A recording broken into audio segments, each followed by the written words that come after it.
Have you ever experienced a moment where reality just skips a beat?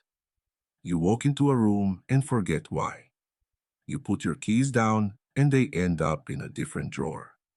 We call them brain farts. We laugh them off. But what happens when the glitch isn't about a set of keys? What happens when the system resets a person's entire life just to hide a fatal error? The following story is about a man. It was late in the evening, the kind of quiet, dead night where nothing is supposed to happen. The man was sitting alone at his dining room table, zoning out, just enjoying the silence. Then his phone rang. It was his next-door neighbor, sounding stressed. He asked if the man could come over and help move a mattress upstairs. The neighbor's mother had recently fallen ill, and she needed her heavy sleep number bed moved to the second floor so it would be easier to take care of her. Being on great terms with his neighbors, the man didn't even hesitate. He put his shoes on and walked over to the house. When the man pulled a shell at the house, the front door was already open. He walked in and saw that his neighbor's friend was there to help. This friend also happened to be a priest. The man had never met him before, but they shook hands and immediately got to work. They went into the downstairs room and started taking the heavy bed apart. They spent a good chunk of time just figuring out how to separate the mattress from the mechanical base. They were sweating, breathing hard, but they finally managed to haul it up to the second floor. They wiped their foreheads, feeling pretty good about getting it done. But then the neighbor asked if the man wouldn't mind helping them move a heavy wardrobe upstairs too. A wardrobe. It was sitting out in a travel trailer in the driveway. The man didn't think anything of it. He was already there, already tired, and figured he might as well finish the job. They walked out to the trailer. The night air was freezing. They grabbed this massive wooden structure. It was insanely heavy. The kind of heavy where your fingers instantly start to ache and lose their grip. They carried it to the front porch. The front stairs of the house led straight up to the second floor. Exactly 11 steps. The man was on the lower end of the wardrobe. That meant he was walking backwards up the stairs, supporting the vast majority of the weight from the bottom, while the neighbor and the priest were at the top, pulling it upwards. They took the first step, then the second. The wood was creaking. Every muscle in his arms was burning. They were about 6 steps up, suspended right in the middle of the staircase. And then, the priest and the neighbor lost their grip. The shift in weight was instantaneous and brutal. The hundreds of pounds of solid wood shifted, and the massive wardrobe came crashing down directly onto him. He lost his footing on the slippery wooden step. He felt the crush of the impact against his chest. He heard the sickening crack of his own bones, and then a sudden, absolute void. There was no white light, no light flashing, just nothing. And then he gasped for air. He woke up. He was sitting at his own dining room table, in his own house, safe. His heart was pounding out of his chest, and he could still feel the phantom weight of the wood crushing his ribs. But his body was fine. Confused and terrified, he looked around in the dark. And then his phone rang.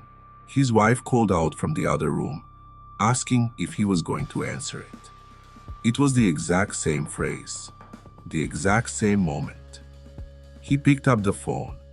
It was his neighbor, asking him if he could help move a bed upstairs for his sick mom. Trembling, the man walked over to the house. He met the priest friend for the second time, even though, in this reality, it was supposed to be their first introduction. He looked at them and said he would help with the bed. But he absolutely would not help with the wardrobe. The neighbor froze. Confused, he asked, "How did you know about the wardrobe? I haven't even brought it up yet." The man told them the truth. He told them he was pretty sure he had just died on their front steps. They didn't believe him. Not until he described the upstairs bedroom in perfect detail. The heavy metal mattress frame on the floor. The highly intricate, carved wooden headboard leaning against the far wall. The color completely drained from the neighbor's face. Because the man had never been upstairs in their house before. They didn't move the wardrobe. The man spent the next hour sitting in his neighbor's living room, talking with the priest. The priest was terrified, yet deeply fascinated. He had so many questions. He wanted to know what the afterlife looked like. He asked the man what he saw after the impact, if there was a light or a heaven. The man looked the priest dead in the eyes and told him the most horrifying truth of all. He told him he never actually died. There was no heaven, no hell, no tunnel of light. There was only an abrupt stop, like a computer crashing, and before the final impact even registered in his brain, the system just reset. He woke up 20 minutes earlier in his own timeline. He survived.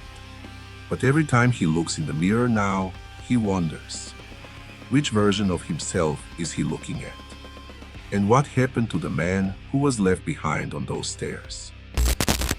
Stories like this one force us to ask a terrifying question. What if reality is much more fragile than we think?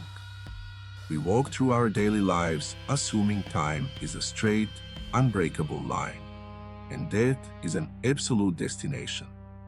But incidents like the wardrobe glitch open the door to darker theories. Some who study these phenomena point to the thought experiment of quantum immortality, not as a scientific fact, but as a chilling hypothesis. It asks a simple question. What if human consciousness cannot perceive its own sudden end?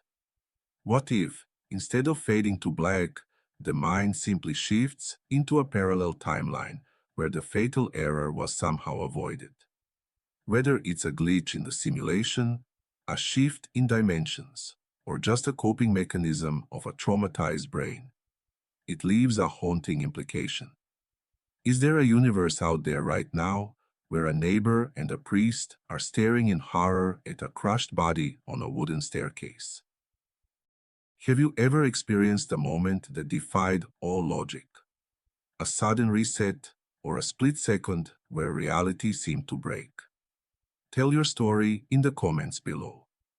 If you want to explore more unexplained incidents, hit the subscribe button and turn on notifications. The world is full of strange anomalies, and we are going to investigate them all. Until next time, stay safe and watch your step.